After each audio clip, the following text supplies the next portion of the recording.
Welcome to this edition of the Athabasca University Research Webinar Series, hosted by the Research Centre.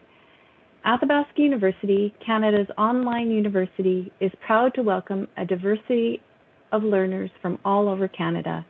We celebrate and acknowledge Indigenous heritage, including the ancestral lands on which our buildings are located today in Athabasca. Athabasca University is located on the traditional territory of the Cree and the Métis. It is a meeting ground and home for many Indigenous peoples.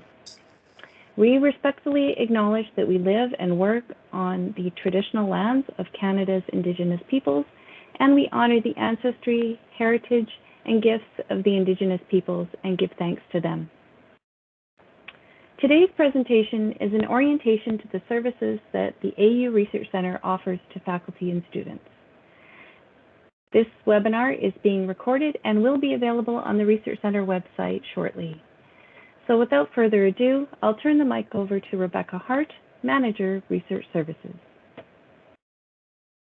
Thank you, Jill. So welcome everyone to Athabasca University's Research Centre information session. As Jill mentioned, this orientation is intended for faculty and staff who are interested in applying for funding in the near future. My name is Rebecca Hart, and I'm the manager of the Research Centre.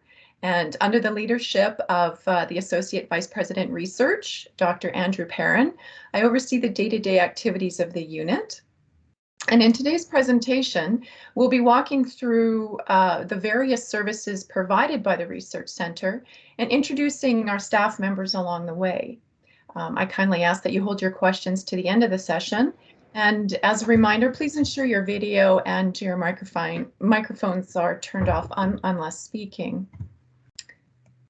So yeah, let's get started. The Research Centre is the hub of research activities at Athabasca University. It's a centralized department through which all research funding is administered, rather than at the faculty level, which is typically the case at other universities. We serve as a resource and provide support for basic and applied research within the university, including support to faculty, students, staff, and others involved in research activities. We also work closely with government funding agencies to further advance AU research activities. The Research Centre supports a diverse and vibrant research environment and facilitates the building of research capacity and growth within all areas of the university. Our goal is to minimize administrative tasks for researchers while maximizing opportunities for them to access and manage research funding. Our staff work with researchers throughout the research project lifecycle, from finding funding to finishing up a project, which includes the following core activities: publicizing funding opportunities, assisting with the development of your project proposal, and submitting the proposal. Alice, Jill, and Kelvin will be talking about how they can assist you with these activities in their portion of the presentation. Once funding is awarded, Crystal and Leona can assist you with your post-award activities, which includes setting up your grant, managing your grant, and of course, closing out your grant. And last but not least, be mindful of any ethics requirements throughout the life of your project. And Gail Light will be speaking to this a little later in the presentation. So each Research Services team member will now provide you with an overview of how they can support you in your research activities throughout your research project lifecycle. After their respective presentations, Robin Stobbs, our Research Data Management Librarian, will introduce the launch of the Tri-Agency Research Data Management Policy, its key components, and the recommended stage at which to begin integrating the RDM plans into the research project lifecycle. Paul Daniels will then wrap up today's orientation with some information about the new IDEA Lab and his role as Manager Digital Research Services. And finally, the newest member of the research department, our IDEA Lab Knowledge Mobilization Specialist, who started this past Monday, will provide a brief introduction about her role. So I'll now pass the mic over to Jill.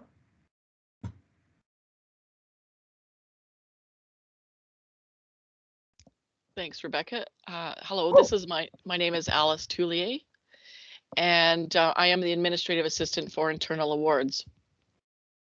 I am the committee secretary for AU committees that provide internal funding that supports research, dissemination, and publication activities for faculty, staff, and graduate students.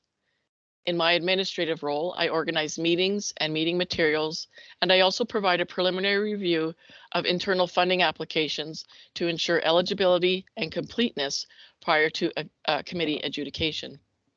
I work closely with the committees and the chairs, and I also manage workflow of funding decisions and assist with development and maintenance of committee policies, procedures, and guidelines, related forms and documents within the research portal. A brief overview of the internal funding opportunities for academic and professional staff include the Academic Research Fund, which supports short-term research studies, including completion of a preliminary investigation or pilot study prior to the submission of an application for external funding. Funding provides support, for example, data collection and analysis, including the conduct of systematic literature reviews, which complements resources available from external funding agencies, including supporting the completion of studies for which other resources have been fully expended. The Academic Research Fund also includes funding to support publication costs, and this funding helps defray costs to disseminate the research findings in a print and/or online open access, peer-reviewed publication and dissemination of juried solicited creative works, for example, exhibits or performances. Next is the Academic and Professional Development Fund, which supports dissemination of knowledge, including the outcomes of research and advances in pedagogical and business practices.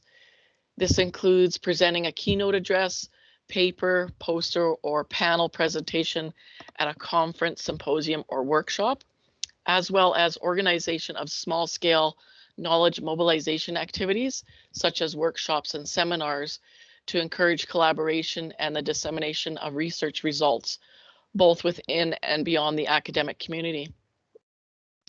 Next, there is the Associate Vice President Research Special Research Opportunities Fund, and this provides funding to establish research collaborations and partnerships, develop research grant applications with external collaborators or partners. It addresses matching fund requirements and supports select research initiatives that are not normally funded by the Academic Research Fund. And finally, for academic and professional staff, there is the Research and Study Leave Travel and Relocation Fund, which helps offset travel and relocation expenses that are necessarily incurred as a result of the conduct of an academic or professional staff member's approved research and study leave.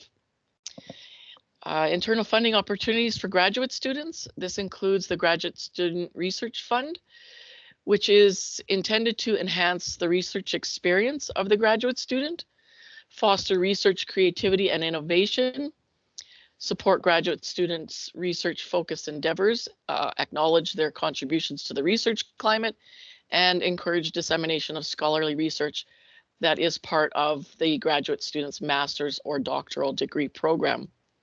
And finally, the Access to Data Management Analysis Software Fund, which assists in partially covering data management analysis software costs incurred while completing a thesis or dissertation. So please visit the Research Center website for more information on these internal funding opportunities, and I look forward to connecting with you to answer any of your questions regarding these funding opportunities, the processes, or if you have any questions with respect to using the research portal. Thanks for your time.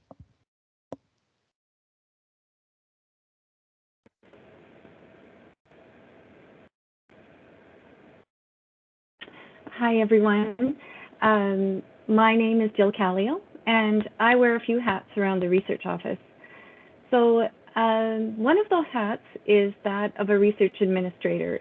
And as a research administrator, I work with researchers who are interested in applying for funding from external agencies. And I can assist researchers in a number of ways. Publicizing prospective funding sources.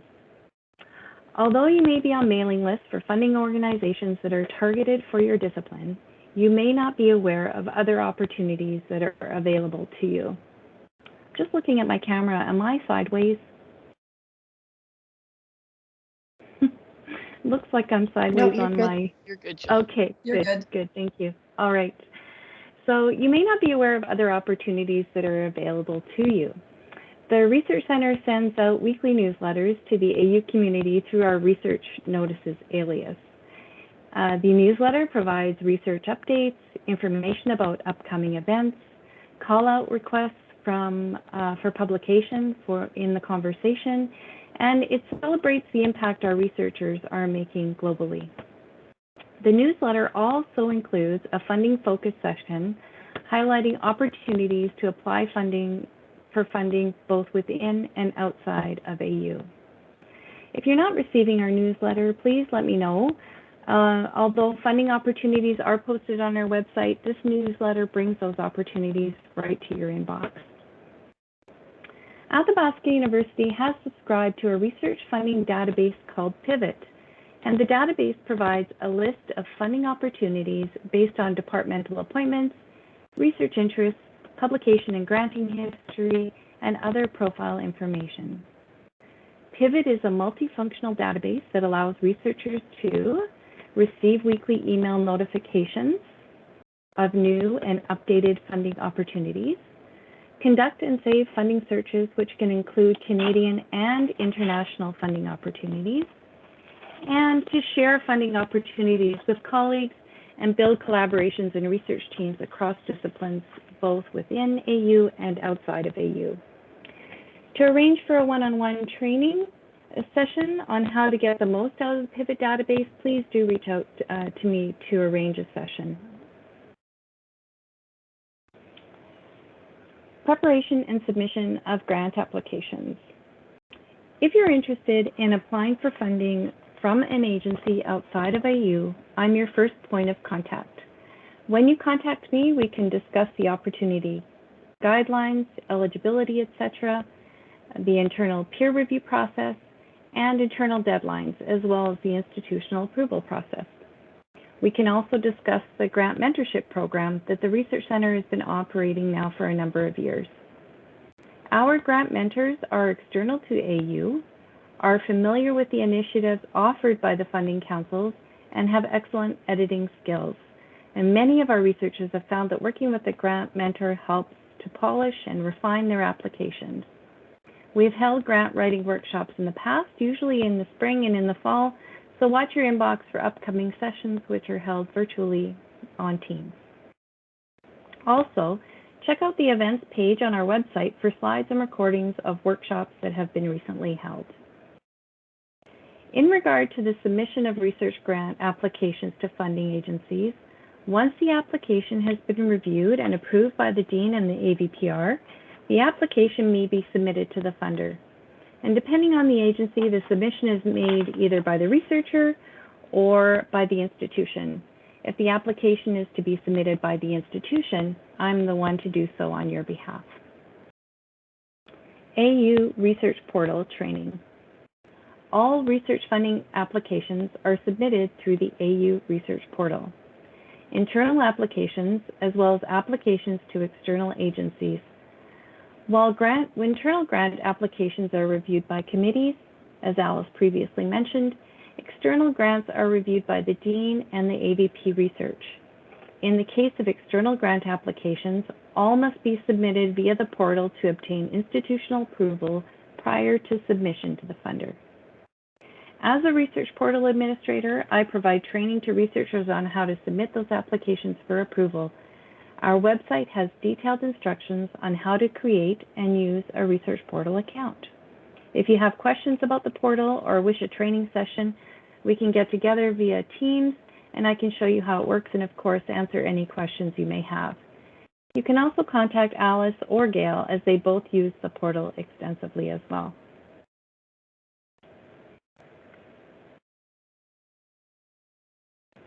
Another hat I wear is that of a research events coordinator.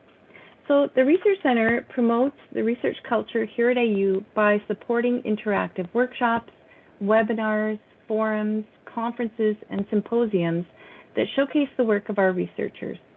We let the community know about our research events through our weekly newsletter. And also, if you're not receiving those newsletters, please do let me know, and I'll get you set up for that. The types of events we organize are varied. Some are researcher initiated and some are Research Center initiated. The Research Center hosts research webinars regularly for those who wish to share their findings or their research with the community. We also hold think tank sessions, which is a monthly meetup hosted by the ABP Research. These sessions bring clusters of AU researchers together to explore existing and emerging strengths, recombine them in new ways, and extend them in new directions. I encourage you to contact me if you're interested in disseminating your research to the AU community through a webinar, have an idea for a think tank session, or perhaps need assistance with an event that goes beyond the AU audience. The Research Center also hosts funding focus sessions, and these sessions discuss aspects of applications that span across the agencies, such as equity, diversity, and inclusion, research data management, and knowledge mobilization. Recordings of these presentations that have been done in the past are available on the AU Research SharePoint site. Research Center website. This is another one of my hats. The Research Center website is a place where you can find all things AU research related. This is where you can access the AU Research portal to submit applications for funding. You can review the research assistant positions posted on our site and have your own RA positions posted and advertised. You can access the research policies and procedures. Our strategic research plan is posted there, as well as information of what we do and who to contact if you have any questions. If you have any feedback on the site or have questions or would like something posted, please do reach out to me. Thank you, and I'll turn the mic over to Kelvin. All right. Good day, everybody. I'm Kelvin Cole, and I'm the Industry Liaison Officer. In my role, I help facilitate partnerships and collaborations. This includes introductions between Athabasca University researchers and as well as researchers and outside organizations to promote research partnerships and collaborations. Recently, we've been exploring the idea of research clusters within the university. And this is to create and encourage multidisciplinary groups to meet, discuss the research, and identify common threads of research across different faculties, and providing for a multidisciplinary and multifaceted type of project. A common need of any research project is funding. Everyone's familiar with the federal sources of funding and the Tri-Council agencies. However, in my role, I aim to find funding with partners and industry partners, or any external organization. Traditionally, when we think of an industry partner, we think of the for-profit companies. However, now more funding agencies are expanding that definition of partners and eligible partners to not-for-profit organizations, public organizations, and governmental agencies, as well as eligible partners. Determination of who an eligible partner is and the funding leverage ratios is always a moving target and is dependent on what funding agency and funding program one is applying to. So each fund has its own twist, and have to work those out on a one-to-one basis. Besides the Tri-Council funding, many grant opportunities now require programs to be collaborative and multidisciplinary, as well as only providing partial funding, requiring other sources of funding to create the project and have it go forward. This necessitates us finding partners that have cash and are willing to provide cash and in-kind resources to a project. And part of my role involves helping you to identify and approach those potential collaborators and build those relationships. Many of the calls also have a short timeline. typically or often a 4-month interval between the announcement of a funding opportunity and the deadline for submission, which is an insufficient time to approach partners and get the financial commitments that we would need. To solve that, we're promoting developing those partnerships and projects and getting those commitments from our partners and get shovel-ready projects in place so that when a call is identified, we're in an appropriate spot and developed the project to a stage where we can quickly submit a proposal.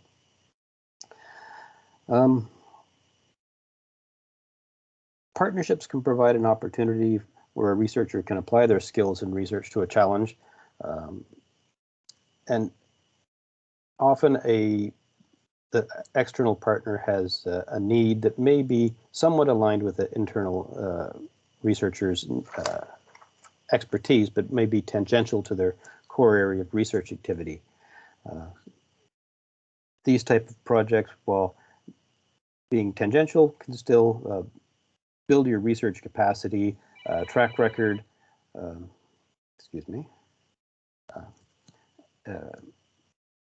and your research reputation, which is advantageous for future applications to Tri-Council or other granting opportunities. We also help with reviewing and drafting appropriate contract language for research agreements or non-disclosure agreements, and reviewing intellectual property terms if appropriate. And we can do that collaboratively with the Research Center.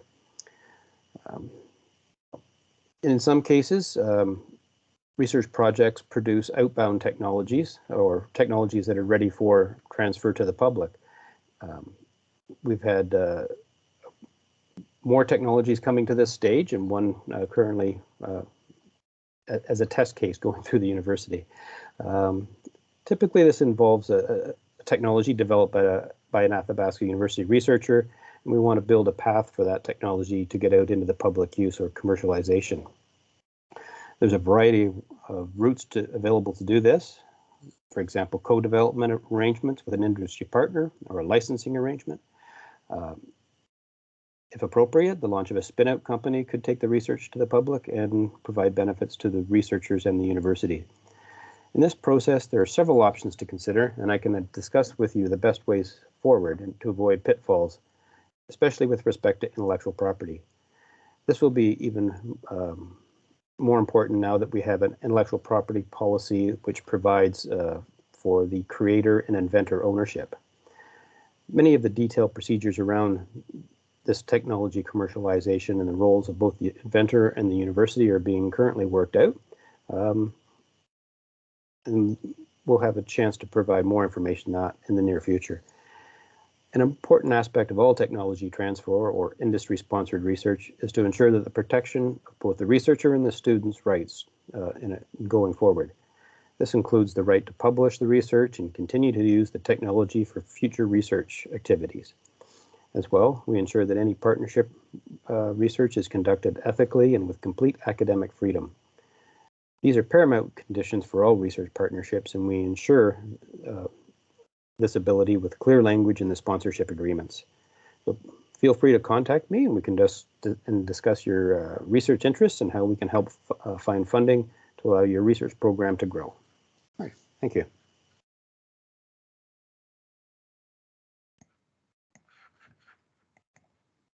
Hi, I'm Crystal Pedlewski, and I'm a financial administrator in the Research Center.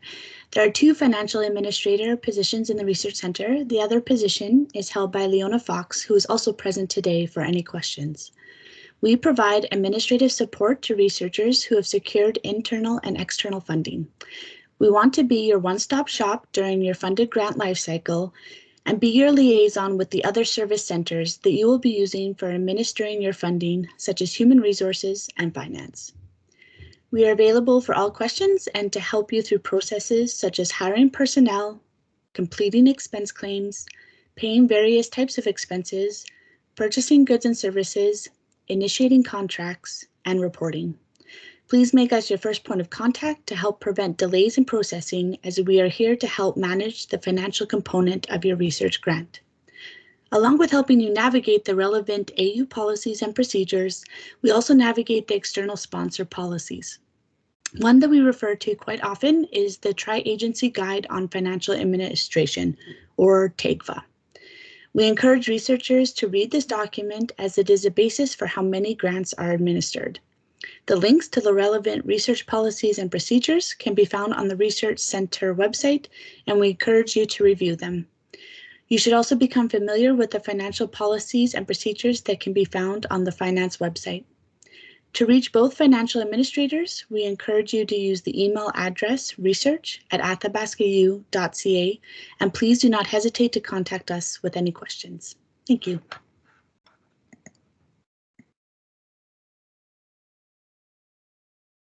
Hello, my name is Gail Light, and I'm the Research Ethics Officer at Athabasca University. I'm responsible for managing the research ethics review processes, the organization and functioning of the Research Ethics Board, monitoring ethics compliance, and facilitating the review of requests for institutional access permission for research purposes. All research conducted by AU staff or students, regardless of where it occurs, or research by external researchers that is conducted within the jurisdiction of the university that involves human participants must receive ethical approval from the university prior to the commencement of that research. We are bound by the principles of the Tri-Council policy, ethical conduct for research with humans, and also our internal ethics policies and procedures. For research that proposes to use animals within research, review and approval from the University Animal Care Committee is required, and I can help you with those processes as well. I can provide to you advice on ethical considerations in your research and can assist you in completing the application for ethical approval and navigating the research portal for that purpose. I offer to do pre-screen applications prior to submitting them for REB approval, again, to give you feedback on perhaps where you need to revise or improve your application. I can give you information on appropriate process and procedures to follow to obtain necessary approvals here and elsewhere. And I follow up with applicants regarding ongoing reporting requirements that arise from the Research Ethics Board decisions. The ethics section of the Research Center website has a wealth of information and resources, including links to policies and procedures, guidelines, instructions documents, and templates to assist you to ensure that you've fully considered all ethical considerations in your research project and that you have considered the principles within the TCBS2 and those of the Canadian Council on Animal Care, should that apply.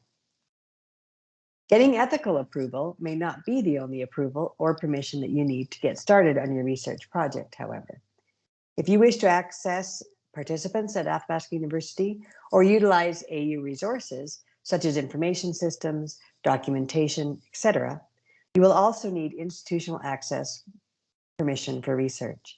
I help you to obtain that permission as well. In fact, when I see that you will need that permission within your ethics application, I make a note to myself and I will automatically initiate that request on your behalf once ethical approval is granted. It should be a relatively seamless process for you. So if you have any questions regarding your research project, whether you require ethical approval or not, and what you need to consider when planning your project, please send me an email or give me a call, and I'm happy to assist you and have a chat about your research. Thank you.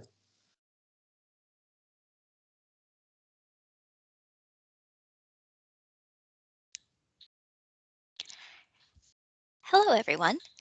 My name is Robin Stobbs. I am the Research Data Management Librarian at AU, so my position runs out of the library, but I am here to support you with any questions you might have about research data management.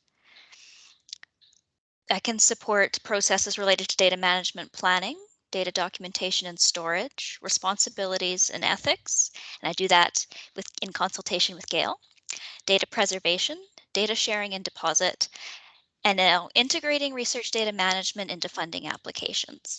So at the start of this presentation, Rebecca mentioned the tri-agency policy on research data management.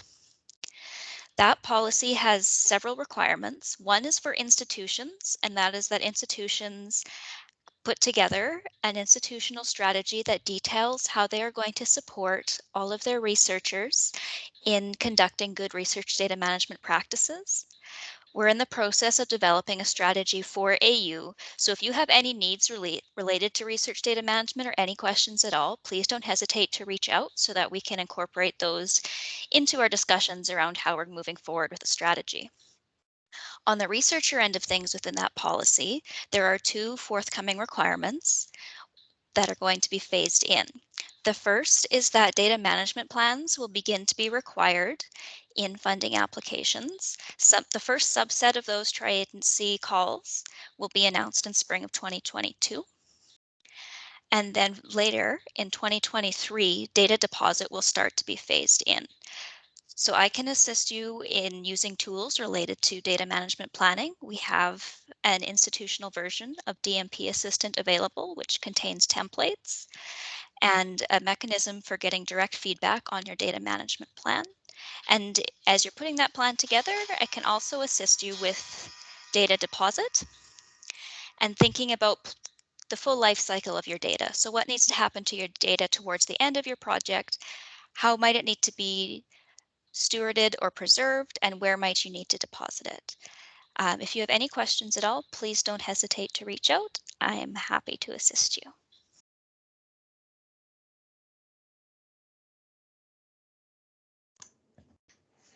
Hi, I'm Paul Daniels, the new Manager of Digital Research Initiatives here. And IdeaLab is a new initiative with the university. Through it, we're leveraging the power of cloud computing for research purposes. So we've partnered with Amazon Web Services for this. And we just now kicked off the inaugural year. We'll be calling for additional projects in the near future for the next round. But if this is something you're curious about exploring, please do reach out to me. I'll be happy to chat more about what we're doing with AWS and how that might help you in your research activities. And with that, I'll turn it over to McKinley to introduce herself. Thanks, Paul. Hi, everyone. My name is McKinley Darlington, and I am the Knowledge Mobilization Specialist here at Athabasca University. As Rebecca mentioned earlier, this is my first week, so my contributions to today's presentation won't be nearly as polished as everybody else's, but did want to just let you know that I am here and eager to work with researchers in support of your knowledge mobilization needs and activities. So my portfolio will support researchers within IdeaLab to mobilize outcomes within and beyond the cloud, but I'll also provide strategic knowledge mobilization support to AU researchers more broadly. So in thinking about knowledge mobilization, I like to think of it as activities that help make research useful to society by supporting engaged scholarship from inception to impact.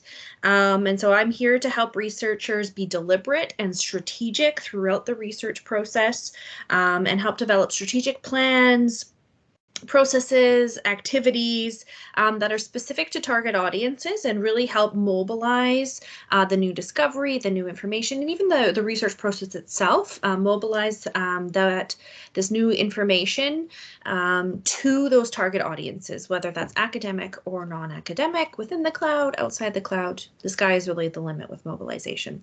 So I'm here keen to hit the ground running, so happy to connect with anybody if you have questions about knowledge mobilization or how I might be able to support you in your knowledge mobilization related activities. Thank you. Appreciate it. Great. Well, thank you everyone for sharing a little bit about your respective roles. This concludes our formal session of the orientation. And so thank you for joining us today for an overview of the services the Research Center provides to facilitate and promote the research activities of the AU community. Please consider us your one